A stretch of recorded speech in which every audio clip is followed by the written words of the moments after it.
Assalamualaikum warahmatullahi wabarakatuh. Alhamdulillahi rabbil alamin. Wabihi nasta'inu ala umurid dunya waddin. Wassalatu wassalamu ala ashrafil anbiya'i wal mursalin. Sayyidina wa maulana Muhammadin sallallahu alaihi wasallam wa ala alihi wa ashabihi wa azwajihi wa auladihi wa dzurriyyatihi ajma'in, amma ba'du. Alhamdulillah, pada kesempatan kali ini kita bisa berjumpa lagi tentunya dengan izin dan pertolongan Allah Subhanahu wa taala. Mudah-mudahan semuanya selalu dalam keadaan sehat walafiat dan dimudahkan rezekinya oleh Allah Subhanahu wa taala. Amin ya rabbal alamin. Yang sedang sakit mudah-mudahan segera disembuhkan oleh Allah. Yang sedang punya hutang mudah-mudahan segera mampu melunasinya. Yang sedang mencari pekerjaan mudah-mudahan segera mendapatkan pekerjaan yang menghasilkan banyak uang, banyak rezeki yang halal dan barokah. Amin ya rabbal alamin. Alhamdulillah, pada kesempatan kali ini saya akan membicarakan tentang isu nasab ya, yang dikobarkan oleh Kiai Imaduddin. Dan memang saya adalah, insyaallah saya adalah sebagian dari pembuka yang membahas tentang hal ini di awal kali atau pada pertama kali beliau menyampaikan pendapatnya ya. Dan sekarang sebagai penutup ya, karena sekarang sudah hampir habis atau sudah mulai mengurangi pembahasannya, maka saya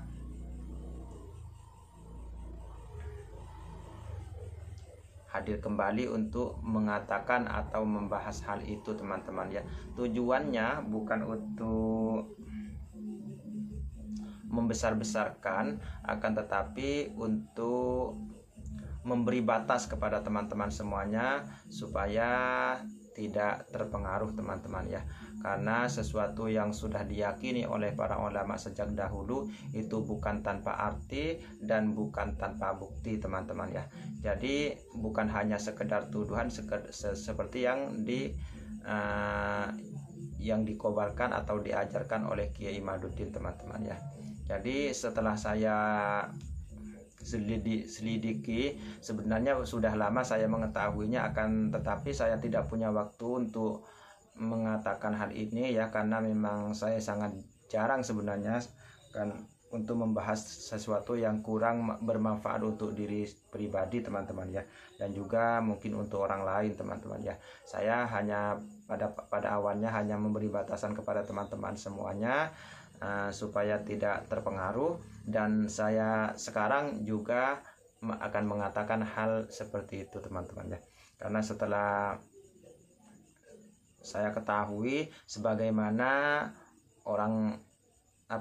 sebagaimana kiriman pesan yang ditujukan langsung kepada saya, sehingga saya terpanggil untuk menjelaskan hal ini lagi teman-teman ya.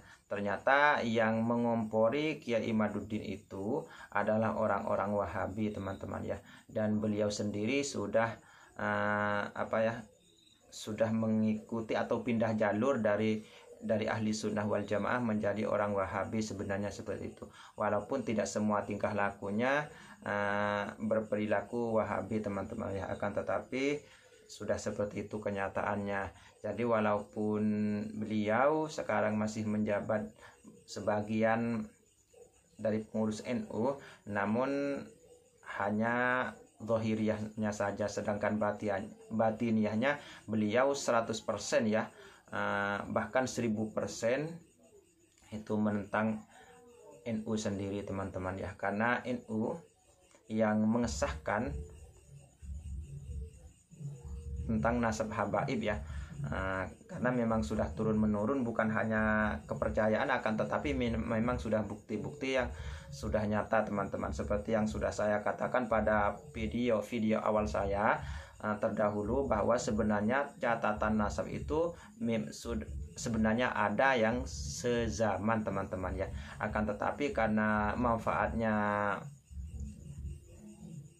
hampir tidak ada ya, hampir tidak ada, walaupun ada hanya sedikit untuk orang umum teman-teman ya, jadi tidak disebarluaskan. Akan tetapi tentu hal tersebut masih disimpan rapi-rapi teman-teman ya, seperti yang sudah saya katakan kemarin.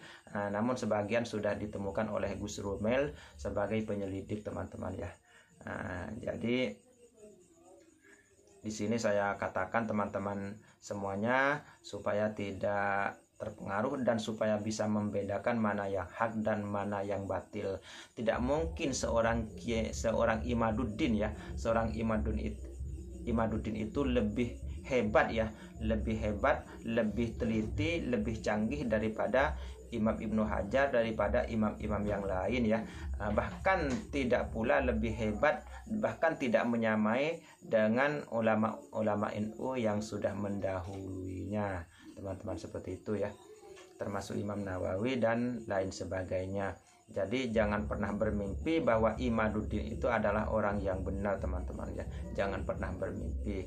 Apalagi apabila kita mempunyai akal yang sehat, tentunya kita bisa membedakan bahwa pekerjaannya hanyalah mencelakai diri sendiri dan juga mencelakai orang lain, sebagaimana peribahasa dolala, dirinya sendiri sudah sudah salah jalan, akan tetapi masih mengajak orang lain juga supaya sama-sama salah jalan teman-teman ya. Jadi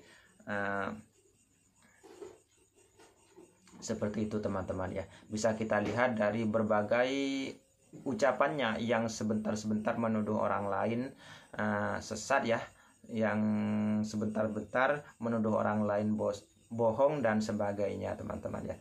Jadi di dalam Islam sendiri tidak ada ajaran yang seperti itu, karena Islam itu adalah rahmatan lil alamin ya, rahmatan lil alamin, bukan bukan pemecah belah. Jadi Islam ini bukan agama pemecah belah, bukan agama permusuhan, akan tetapi agama rahmatan lil alamin. Jangankan sesama muslim, dengan non muslim juga kita harus berbaik hati dan harus menjaga lisan ya teman-teman ya, harus menjaga lisan, harus menjaga perbuatan kita sehari-hari teman-teman ya. Itulah ajaran Islam sebagaimana yang sudah disabdakan oleh Rasulullah Shallallahu Alaihi Wasallam sendiri, bahwa innama bu'ithu liutammima makarimal akhlak. Jadi Rasulullah itu sendiri diutus oleh Allah untuk menyempurnakan akhlak yang mulia.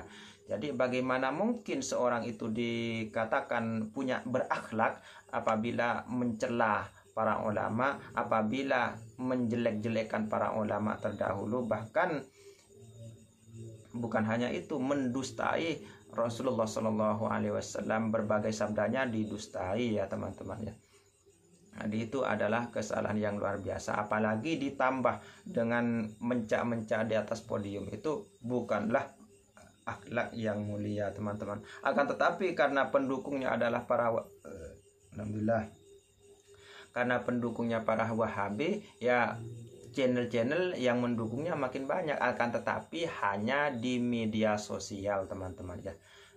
Dan sekarang seperti yang sudah saya katakan sebelumnya, sekarang Wahabi itu semakin merajalela karena masuk dari berbagai penjuru, mereka tidak bisa memenangkan perkara, tidak bisa mencapai tujuannya. Jadi sekarang dari berbagai penjuru, dengan bukan hanya dengan cara lemah lembut, akan tetapi dengan cara kekerasan sekarang sudah dilakukan. Akan tetapi insya Allah sebentar lagi semuanya akan sirna teman-teman ya. Jadi silahkan para Wahabi yang tidak terima, silahkan ya, silahkan komentar dan silahkan sebarkan video ini teman-teman ya. Jadi mudah-mudahan mereka semuanya bisa sadar teman-teman ya. Jadi saya tidak mau berpanjang cerita masalah ini teman-teman ya, akan tetapi saya hanya meluruskan, dan sebagaimana yang sudah saya katakan dari dulu, bahwa ini bukanlah ranah kita teman-teman ya. Karena sesuatu yang tidak kita miliki ilmunya, yang kita bukan ahlinya, akan tetapi kita nimbrung di situ, maka kita adalah orang gila ya teman-teman ya. Kenapa saya katakan demikian? Seperti yang sudah saya katakan dari dulu, bahwa saya sendiri adalah ahli nasab, bukan saya ngaku-ngaku teman-teman ya. Jadi saya sendiri adalah pencatat nasab dari dulu ya. Dari dulu saya puluhan tahun mengerjakan hal itu. Jadi saya tahu persis di mana kelemahan-kelemahan ahli nasab yang hanya mengaku-ngaku teman-teman ya. Jadi saya katakan lagi bahwa yang dilakukan oleh Kiai Imad atau Imaduddin itu bukanlah tesis teman-teman ya. Jadi orang yang pernah kuliah pasti mengetahui teman-teman ya, bahwa itu bukanlah tesis, karena tesis itu sendiri ada persyaratannya teman-teman ya, seperti itu. Jadi untuk teman-teman semuanya harus berhati-hati, karena ini ada hubungan erat ya, yang sangat erat antara Wahabi dengan penelitian Kiai Imad.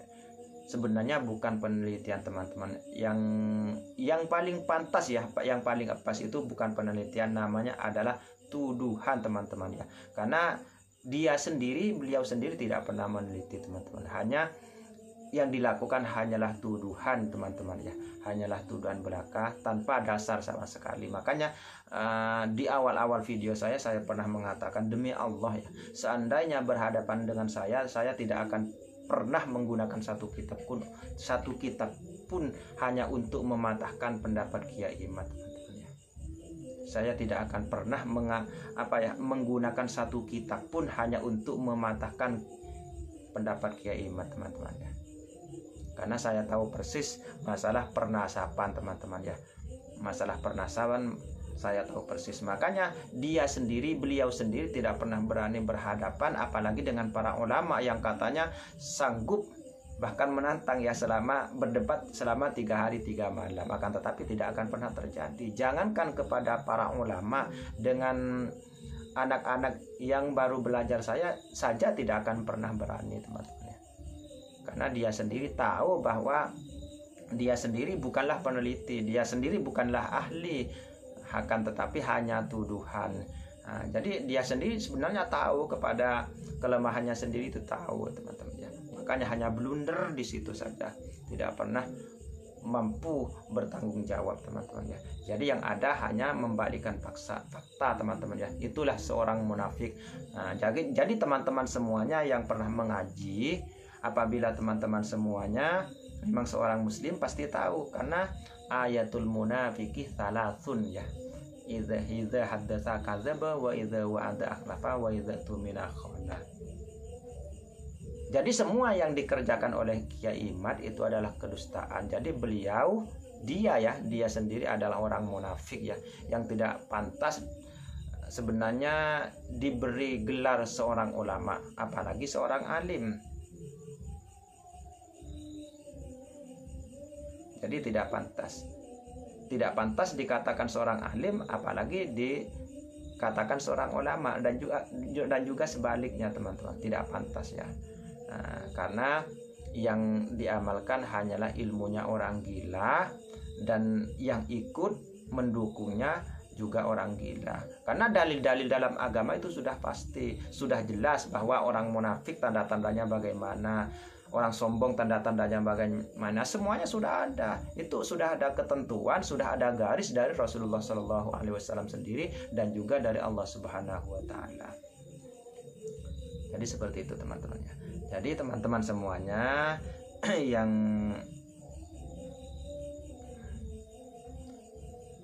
yang sudah pernah terpengaruh, mudah-mudahan segera kembali lagi ke rel yang semestinya teman-teman ya.